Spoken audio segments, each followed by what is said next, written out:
Joker is a 2019 film directed by Todd Philips. It stars Zazie Beetz, Robert De Niro, and Joaquin Phoenix as the Joker. I was very, very hesitant about this film going into it, not because of all the conversations surrounding the film prior to its release. I think I've gotten used to that by now, with Captain Marvel happening earlier in the year. All the conversations were just so...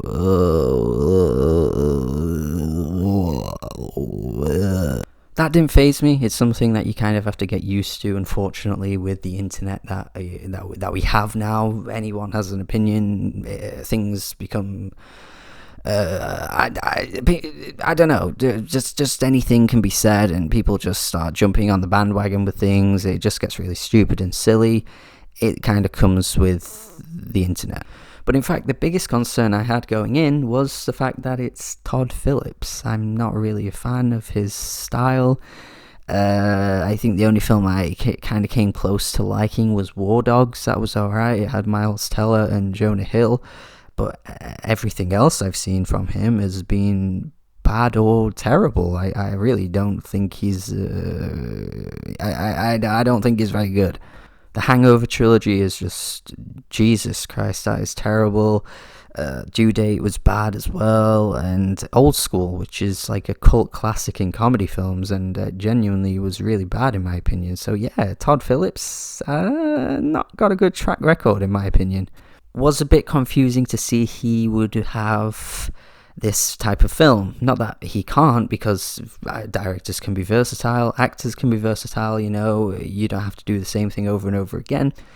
But it just kind of did get me worried that he was going to handle this poorly, and I've got to say I was definitely wrong. I think this was handled quite well. Now, it definitely had things that needed to be tidied up for sure, but I may as well get into all the positives first, because generally I'm fairly positive towards this film. As expected, Joaquin Phoenix killed it, absolutely killed his role. He was a perfect man for this film. There was just... like, when you've got to live up to the expectations that Heath Ledger set, it was always going to be hard. He was probably never going to reach the greatness of what Heath Ledger was able to do in The Dark Knight. That's something he probably knew. But if there's an actor out there that could get close, it's Joaquin Phoenix. Genuinely been one of my favourite actors for many years. Films like The Master, Walk the Line, Her. The man should have had an Oscar by now. He is absolutely fantastic. There are loads of films he's been in that have been brilliant. And yeah, he just killed this role. I don't really have anything else to say than that. The manic laughing, the way he made eye contact with people, the just general awkwardness of seeing him try to interact with someone in everyday life, it was just portrayed so well.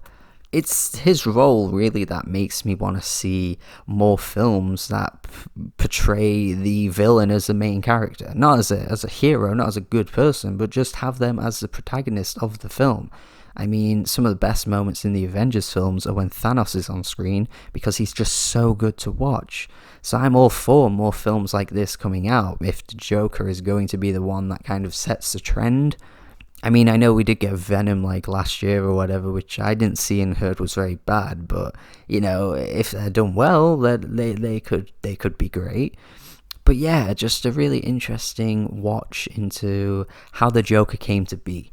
And I was just captivated by that as a story, and I was thoroughly happy with how it turned out. A lot of other things I liked about the film as well. I thought Zazie Beetz was great too, and that twist, I did not see that coming. I don't know how. It was very obvious in hindsight. Of course, how would he have ever been able to get her as his girlfriend when he is just so withdrawn from society? But it just never really clocked. It just never clocked in my mind. Like, I never clocked it. I never thought, wait, like, would this happen? I just kind of normalized it, because people like that can just sort of integrate within society and just appear to be normal, even though they are psychopaths. So it just never really clicked in my head that that was something that couldn't happen. And then when he walks into the apartment later on, and she's just like, what the hell are you doing here? What's going on? And it was really good. I don't think they needed to explain it though, with a little montage of scenes where he's actually on his own. That kind of felt a bit too on the nose, but even still, I thought it was a good twist. The way that they handled like his rise to fame, his 15 minutes of fame with his stand-up comedy gig, where he's just laughing over and over again, and then he gets invited onto the chat show, I thought was really realistic too.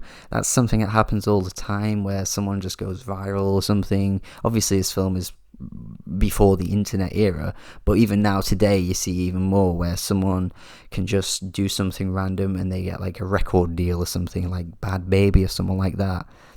Or they just do one Vine or TikTok video and then they've become really, really famous on the internet and like a global sensation. I did like that they included that, and the scene where he's on the set with Robert De Niro talking about killing those young people, again, I thought was really good.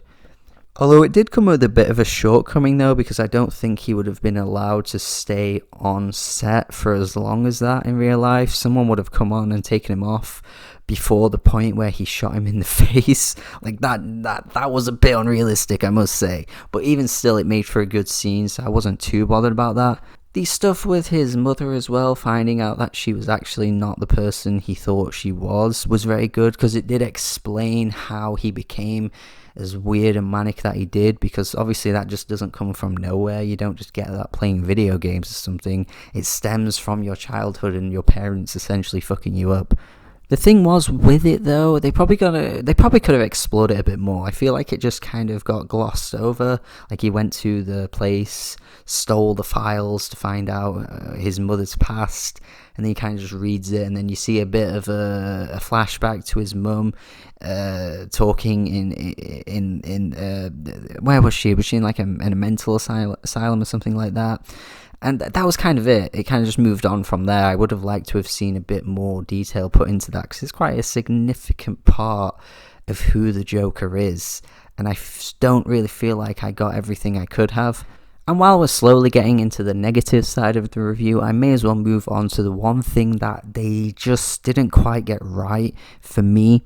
But they sort of did, and then they just took it a bit too far. And that was the riots that they did.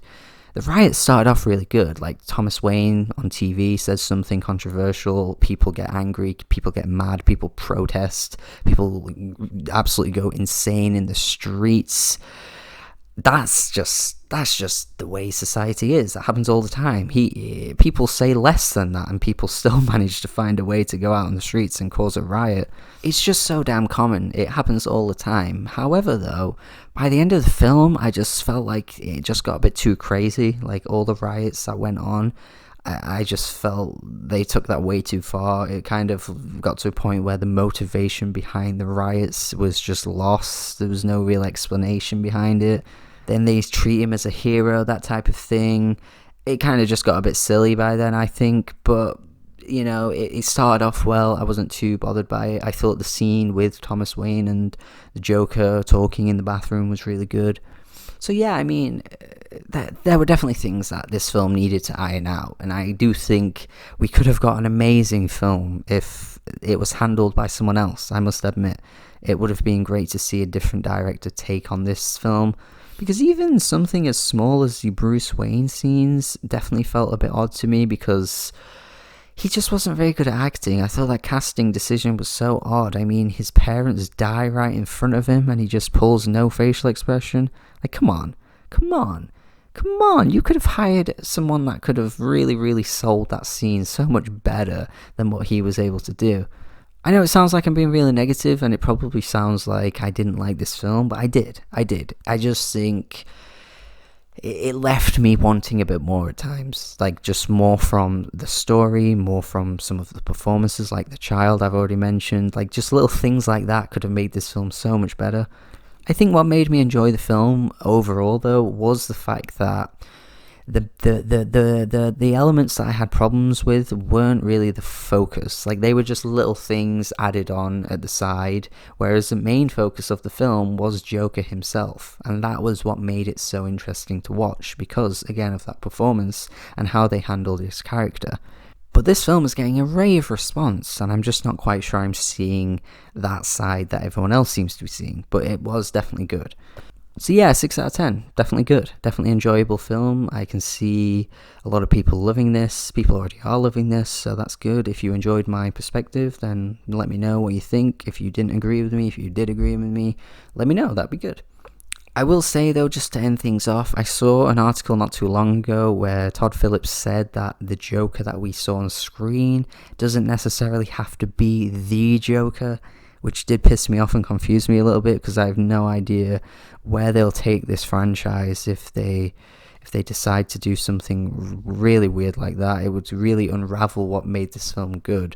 So yeah, hopefully that was just a bit of I guess something he wanted to throw people off with. But if that is something that happens, I think that might hinder the quality of this film.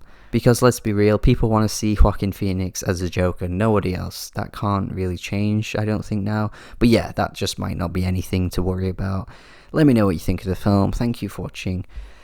Have a good day, and goodbye.